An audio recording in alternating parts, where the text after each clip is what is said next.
tardes, estimados alumnos. Los saludo nuevamente, esperando que sigan bien en sus casitas. En esta cápsula vamos a hablar sobre los factores del clima que corresponde al material enviado en la semana número 7, ¿ya? Entonces, vamos a empezar con esta presentación que les realicé. El objetivo de la guía era describir los factores del clima y analizar los factores del clima con la geografía. Entonces, para recuerden que habían elementos del clima que se vio en la lección anterior, que eran la temperatura, la presión atmosférica, las precipitaciones, los vientos, la radiación o la humedad. Y en esta lección vamos a ver los factores del clima, ¿ya? Que son la latitud, la altitud, la cercanía del mar, la circulación oceánica y el relieve. Y aquí la nube pregunta, ¿cuál es la diferencia entre los elementos y los factores del clima? Y la profesora, muy amable, le va a responder, muy fácil, señora nube. ¿Cuáles son los elementos? Los elementos son los que actúan a nivel de la atmósfera. Si acá recuerdan, sigan el puntero, que nosotros vimos al principio, que alcanzamos a ver cuando estábamos en el colegio, que la atmósfera tenía 5 capas principales. Y una era la troposfera, estratosfera, la mesósfera, la termósfera y la exósfera. Entonces, ¿cuáles son los elementos del clima? Son todos los que actúan a nivel de la troposfera, ya que se recuerdan que ahí es donde viajan los aviones comerciales. Por lo tanto, ¿cuáles son los factores del clima? Los factores del clima son condiciones geográficas que van a intervenir o que van a cambiar a estos elementos, ¿ya? Esta es la diferencia y son estos factores que cambian a los elementos los que se va a ver en esta lección. Uno entonces de los factores es la latitud. Esto tienen que haberlo visto, ya. Recuerden que la latitud es la distancia desde un punto de la Tierra al ecuador, ¿ya? Entonces, en el ecuador se encuentra el paralelo 0. Nosotros estamos ubicados aproximadamente entre el paralelo 17, por aquí, hasta el paralelo 56, ya que aquí no se alcanza a ver entero Chile, pero esas son nuestras coordenadas geográficas. Es así como se ubican los aviones y muchos de los mapas están con esta característica de ubicación, con esta ubicación. Entonces, ¿cómo interviene la latitud en el clima?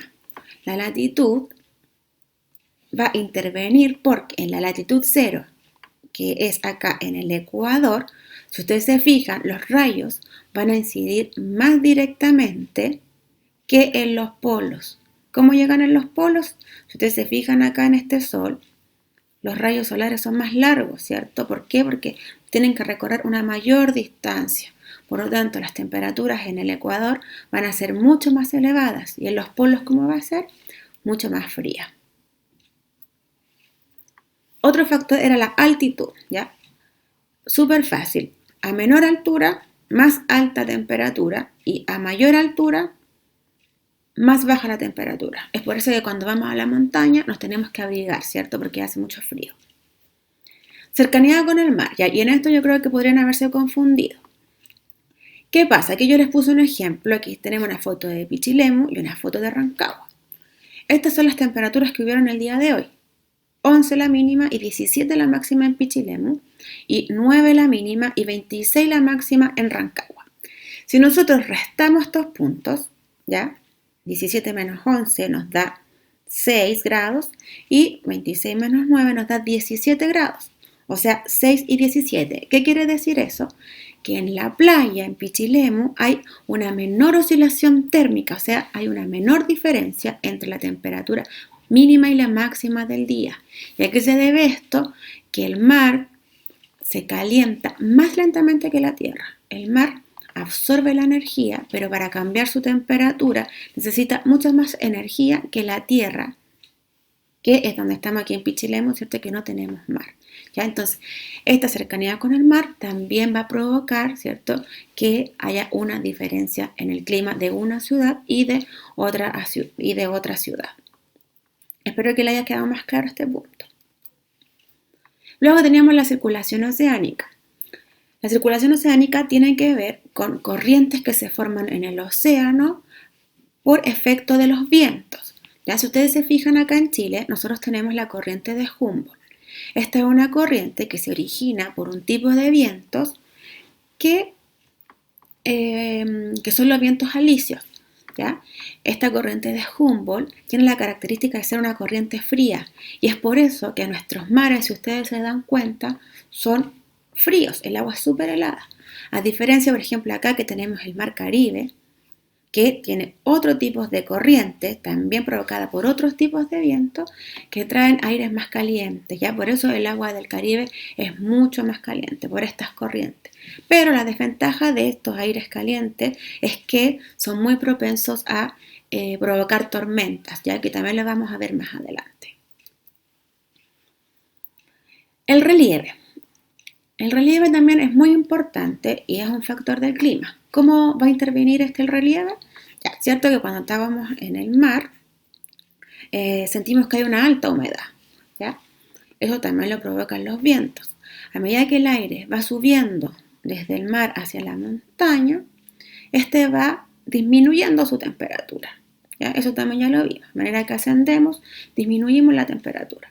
Pero ¿qué pasa? El aire al llegar a un punto ya pierde humedad, causa lluvia y se vuelve más pesado. Entonces, ¿qué pasa con los objetos pesados? Caen, ¿cierto? El aire es lo mismo. El aire entonces en un punto se enfría y empieza a descender por la montaña. ¿Y qué pasa cuando descendemos, cierto? A menor altura, la temperatura aumenta. Entonces, al aumentar esa temperatura, el aire se seca y provoca en esta zona que hayan climas secos. ¿Ya? Entonces es así como interviene el relieve. Y esa era la presentación, chiquillos, de los factores del clima. Espero que les haya quedado más claro. Resuelvan la actividad. Con esta presentación se les va a hacer mucho más fácil. Así que eso, chiquillos. Sigan viendo el siguiente video, que es el de química. ¿Ya? Cuídense mucho y espero que esté todo bien. Adiós.